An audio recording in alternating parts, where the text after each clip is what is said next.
everybody? Welcome into yet another edition of the Baseline Jumper podcast. My name is Jason Goldstein, and on the line with me right now is a man who is going to celebrate with me that the NBA is back. Ben McDonald, ladies and gentlemen. Ben, how we doing, buddy? I'm doing all right, my friend. I'm happy to be here. I'm happy to have the NBA back in my life. I'm happy to be talking hoops with you. Someone needs to cue up the round ball rock and get this thing started. What about that song from Like Mike? We're playing basketball. You know that one? I've heard it once or twice before, but you might have to sing it one more time so I can really remember If you've never seen Like Mike, we cannot do this podcast together anymore. That is one of the most fun kiddie NBA movies you will ever watch. it. Calvin Cambridge. Thank you. See, you're well aware. So many of those guys that made cameos in that movie are now Hall of Famers. You know, Allen Iverson, Kidd, Steve Nash, Dirk will be going. It's unbelievable. Anyway, the NBA is back, and we're talking about Like Mike. But thank you to everyone who listened to our six division previews, and of course, Pete Mertens for being our special guest covering the Blazers. But now, what Ben and I wanted to do, we were going to do the show Monday night, but we decided to stick to our regularly scheduled night of Tuesday, and we're just going to run through some predictions and a few of the major stories over the last week that may or may not be influencing our predictions. Ben, how does that sound to you, buddy? You ready to predict the Let's do it. 2019-20 NBA season? Let's do it, my friend. I'll let you start off. So we're going to start hot and heavy, and we are going to predict our most valuable players right off the bat. Usually that's a category we'd save for last, but we thought, why not start with a bang? I am not going to make this too difficult on the people listening at home or in the car or wherever you get your podcast, but I'm going with Giannis Antetokounmpo to go back to back and win his second MVP award. Reason being, the NBA has gone with so many different dynamic duos. You have Kawhi, Paul George, LeBron, AD, Durant and Kyrie Irving, Steph and Clay. Giannis doesn't have that second superstar. He's got a couple of all-stars there in Middleton, Bledsoe, Brooke Lopez. He's got some pieces around him, but Milwaukee is the Giannis show. So I think he takes home the trophy once again. On the other conference, I have Steph Curry winning it. I think he's going to go nuclear this year. The last time he was the focal point of the offense, he won a unanimous MVP. The Warriors won 73 games, in case you missed that one. I think Curry's going to have a heck of a year. I think he will probably win the scoring title. I think he's going to have video game numbers this year because they're going to need him to score a lot, and their defense is atrocious. So that's going to mean a lot of three balls for Mr. Curry, and I think that that's going to lead to Curry having a nice third MVP in his trophy case. I think that's a great pick because, you know, Clay now, the news came out, he might be out the entire season. We'll have more on that in a little bit. At least according to Steve Kerr. I don't know if they're trying to do what Sean Marks is doing and just kind of put to bed a lot of the media speculation about when he's coming back. But Curry's going to go absolutely off. He's a lock to average at least 30 a game if he's healthy. So I think that's a great pick. I'm going to give my honorary zero of the week to Michael Jordan because he came out on Monday and said that Steph is not Hall of Fame worthy quite yet. Well, MJ, how does three rings, two MVP awards, and a crap ton of three-pointers sound to you? Is that Hall of Fame worthy? I mean, Ben, what do you think of those comments? I mean, it's not like Michael Jordan knows basketball, Jason. No. I think Jordan is showing that he's had a much better playing career than he did post playing career. His tenure in Charlotte has not been great, and now I think that he's one of the older folks who still feel like Curry is kind of ruining the game with the way he shoots. I think Curry's a clear Hall of Famer, has a chance to be probably one of the top 10 or 20 players of all time. So, yeah, I mean, there's no doubt about it. He's going to be a Hall of Famer when all is said and done. You know, somebody questioned whether or not the Jordan said that because if he complimented Curry too much, that could have been considered tampering because Curry is from Charlotte. So I don't know what to make of it other than the fact that it was a dumb comment to even bring up Steph Curry, but I digress. So lock it in. I have Giannis. Ben has Curry as the MVPs. Now, moving on to Rookie of the Year, Ben, this is an interesting category because coming into training camp, I think a lot of Rookie of the Year votes went Zion Williamson's way.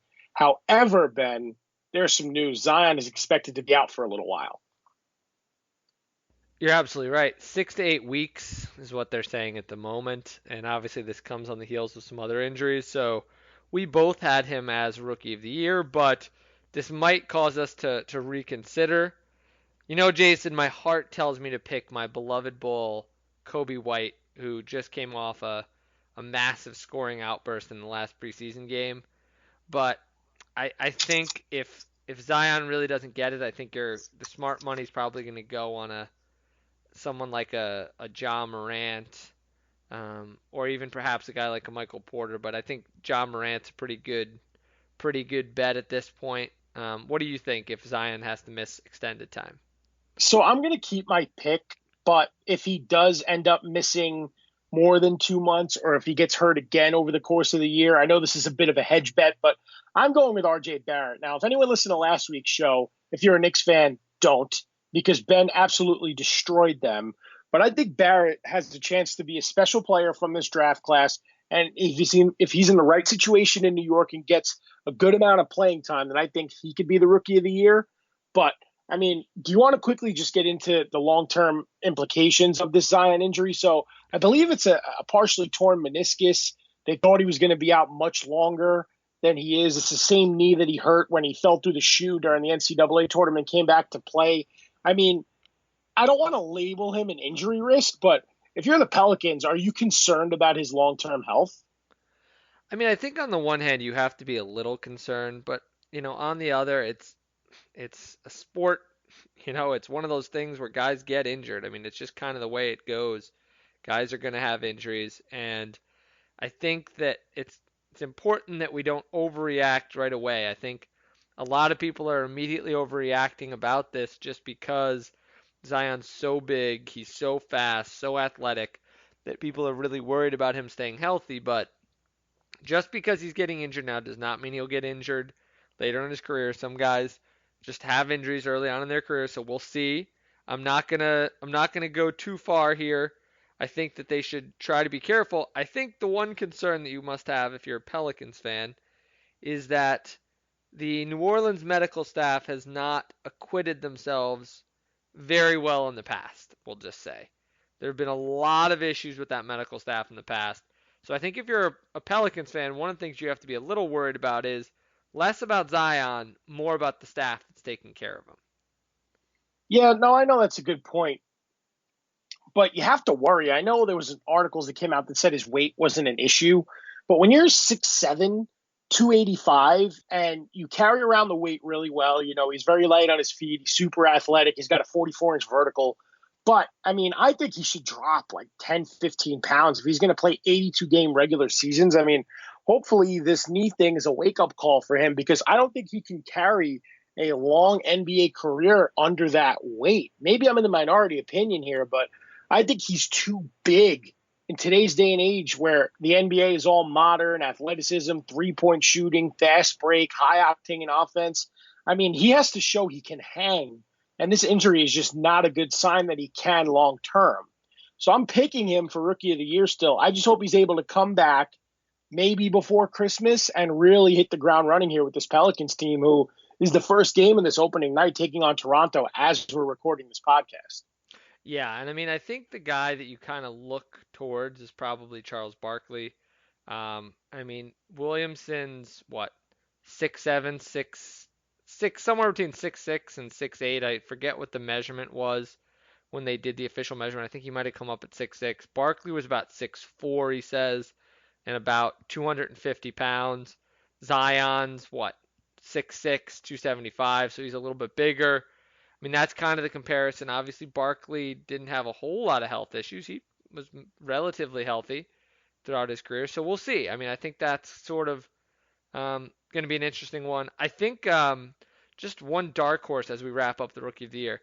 Hero out of Miami looked really, really good in the preseason. And he might be another dark horse if he gets some time in Miami. But, beyond that, Jason, why don't we go to the Coach of the Year? I think that's a pretty interesting race this year because there's so many teams that are trying to compete for the title this year. I think that makes a much more unpredictable Coach of the Year race because typically, in order to win Coach of the Year, you have to win a lot more games than you did the year before, and you kind of have a team that performs above expectations, don't you think? I agree with that wholeheartedly. That's why my pick is a bit of a chalk pick, but it's been a while for this guy, Doc Rivers, who won the championship with the Celtics, then kind of left, went to the Clippers. You had those failed Lob City years, and then the Clippers went through a bit of a retooling period. And people were beginning to question, including myself, whether or not he was just going to leave and, either take another job or stop coaching in the NBA. And then the Clippers turn around and get Kawhi Leonard in free agency and swing a massive trade to get Paul George. And that, I think, reinvigorates Rivers as a coach. There was an article about how when the free agency recruitment process began, Doc Rivers was at dinner with a few friends in Beverly Hills and started immediately thinking about a Lou Williams, Kawhi Leonard pick and roll play that he got to implement in training camp, which I thought was a cool story because that just shows that his mind's never not working. He's always thinking of how can I make this team better? What can I do to put my team over the top? And with the Clippers expected to win the championship, I think if they end up with the number one seed in the West and then, make some noise in the early playoffs when the voting period starts, I think he's a shoo-in for Coach of the Year. What do you think? Yeah, I mean, I think that's a good pick. I think that if the Clippers win 60 games or high 50s, he's a good guy to potentially win the award. I think they would have to probably top the conference in terms of regular season wins. If I was going to go Western Conference, and this is probably the chalkier pick, I think the guy I'd probably go with is Quinn Snyder. I think that a lot of people like Snyder, and I think there's a really good chance that the Jazz are a solid regular season team. And if they win 60 games, I think a lot of people will vote him. So if I was going to be logical, Jason, I would probably choose Quinn Snyder. But Jason, I'm a Bulls fan. You know this. So my heart is ruling me here, Jason, as I tell you that the coach of the year for the 2019-2020 season is going to be Jim Boylan as he leads my beloved Bulls back to the playoffs, and don't try to tell me different. You know what, man? I can't believe you. Last year and even early parts of this calendar year, you were calling for this guy to get fired. Gar Paxson doesn't know what he's doing. Boylan's an interim coach.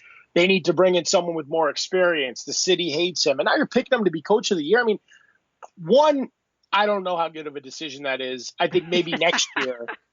I'm just being honest with you, buddy, because I love you. I don't know about this pick. I mean, what changed your mind? You were calling for this guy's head 6 months ago. Now he's your pick for coach of the year. Well, I'll say first of all, I still have my doubts, but I think the situation is good. I think the Bulls are the most likely team to win a lot more games than they did the year before. They were absolutely awful a season ago.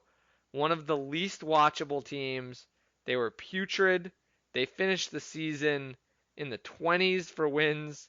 I mean, they had injuries left and right. The end of the season they ended up with only 22 wins, seventh pick in the draft. This year, I wouldn't be surprised to see them win 40 games.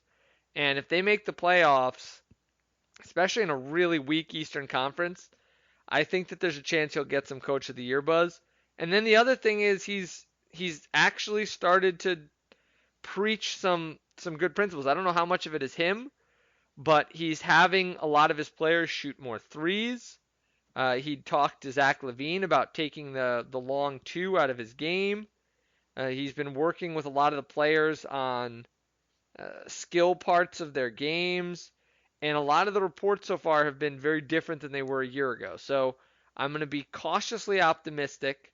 We'll see what happens, but he sounds like a real coach all of a sudden, and with a little bit of health luck, some nice free agency additions, I do like the Bulls to sort of top expectations, and I think if that happens in a major way, if they go from 22 to 42 in terms of wins, I think there's a chance that he gets that Coach of the Year nod.